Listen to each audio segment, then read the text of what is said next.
네, 바로 테이블 매너입니다. 테이블 매너를 위해서는 몇 가지의 약속이 필요하죠. 그 약속들을 한번 살펴보면요. 네, 지금 화면상에 네, 굉장히 화려한 화면이 떠 있는데 아마 무슨 갈라디노 같은데 초대를 받으셔가지고 딱 식사하기 전에 모습인 것 같아요.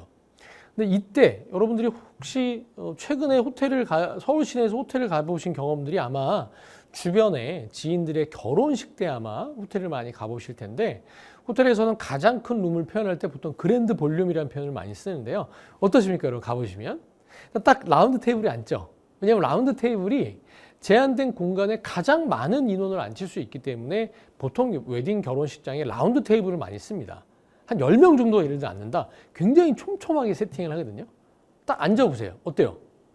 약간 고민입니다. 어떤 게 내가 써야 될 포크고, 야, 이 빵이 내 빵인지, 이 물잔이 내 물잔인지. 야, 이게 테이블만의 저는 시작을 이 사자성어로 시작합니다. 좌측에 있는 빵이 내 빵이고, 우측에 있는 물이 내 물이다. 이것만 기억하시면 돼요.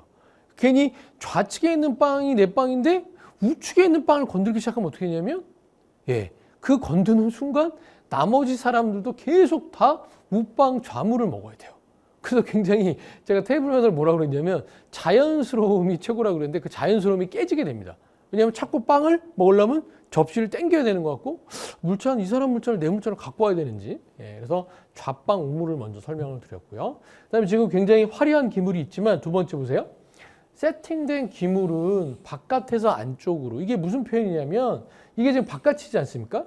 그러니까 방향이 이렇게 들어가서 하나하나씩 코스가 진행될 때마다 다 드신 음식과 기물을 서비스하는 서버가 정리하게 됩니다. 맨 마지막 만약에 메인 식사가 스테이크라면 마지막에 뭐만 남냐면요. 이 메인 포크와 메인 스푼만 남게 되는 것이죠. 간단하죠? 아무리 화려한 세팅이 돼 있어도 어떻게 한다? 바깥에서부터 하나씩 사용하면 되더라. 그다음에 마지막, 빵에 칼을 대지 마세요. 이게 무슨 말일까요?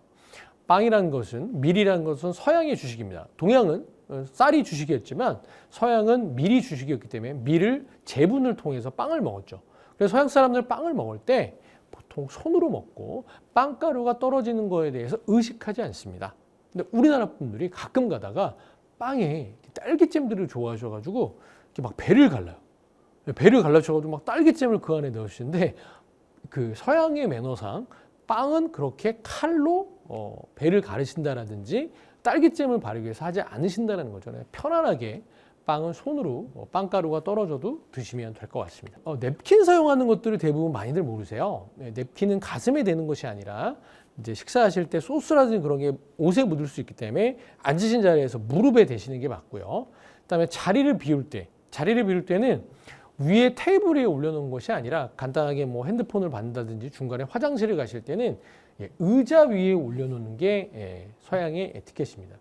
마지막 식사가 끝난 후에는 어떻게 합니까? 지금 화면상에 보는 것처럼 그냥 구겨가지고 클로스 냅킨을 버리는 것이 아니라 한 번 정도 가지런히 접어서 식사 자리에 놓고 가시는 게 이 냅킨을 사용하는 방법이라고 보시면 될 것 같습니다. 자, 그 다음에 보시면 바로 음료 문화에 익숙해져라.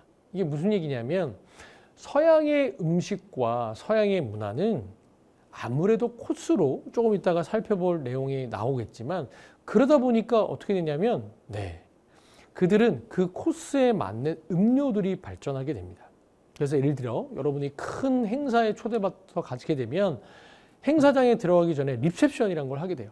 그때 뭐랍니까? 지금 멋있게 레오나르도 디카프리오가 칵테일을 딱 들고 있는데 이 사진상에 먼저 진토닉이라든지 마티니 같은 걸로 식전주를 마시게 됩니다. 그러면서 온 사람들과 비즈니스 카드를 주고받기도 하고 인사도 나누고 그다음 여러분이 식사 장소에 들어가게 되면 식전주도 먹게 되고 식사와 함께하는 식중주, 식후주까지. 그래서 결과적으로 드리고자 하는 얘기는 서양의 문화는 음료 문화에 그 코스와 어울리는 음료 문화에 익숙해질 필요가 있더라. 그러면 자연스러운 테이블 매너를 할 수 있더라 라는 얘기를 드리고자 합니다.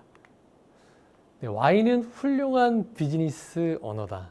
제가 책을 쓴 목적이기도 하고 이 강연을 하는 목적이기도 합니다.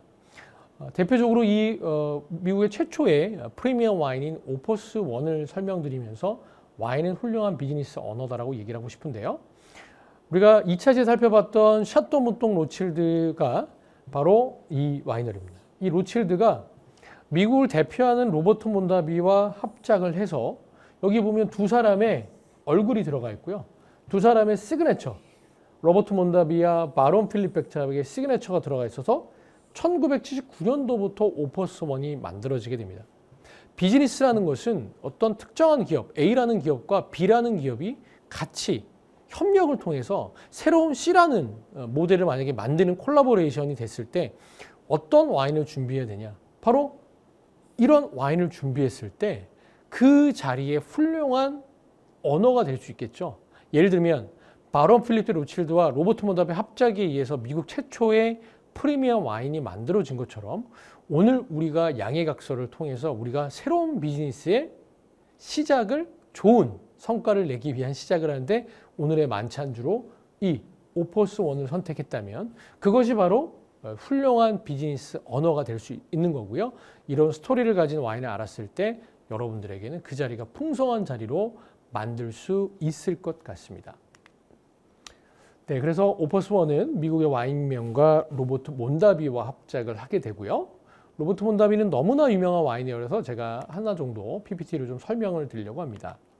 그래서 이 로버트 몬다비는 최초의 미국 와이너리였기 때문에 프리미엄 와이너리였기 때문에 1966년도에 생기게 되고요. 여기 나와 있는 것처럼 다양한 계층, 다양한 문화, 다양한 분위기에 어울리는 다양한 와인을 생산하는 게 그러나 공통된 한 가지는 최고를 향한 열정의 철학은 모든 와인에 담아낸다가 로버트 몬다비의 비전과 모토였습니다.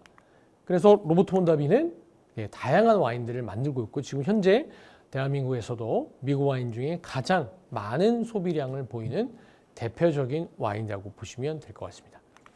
자, 그럼 음식과 와인의 행복한 마리아주, 앞서 이었던 음료 문화에 익숙하죠라를 조금 더 구체화된 이야기를 좀 해보도록 하겠습니다. 여러분 어렵게 생각하지 마시고요. 식사 전에 먹는 술을 식전주라고 하고요.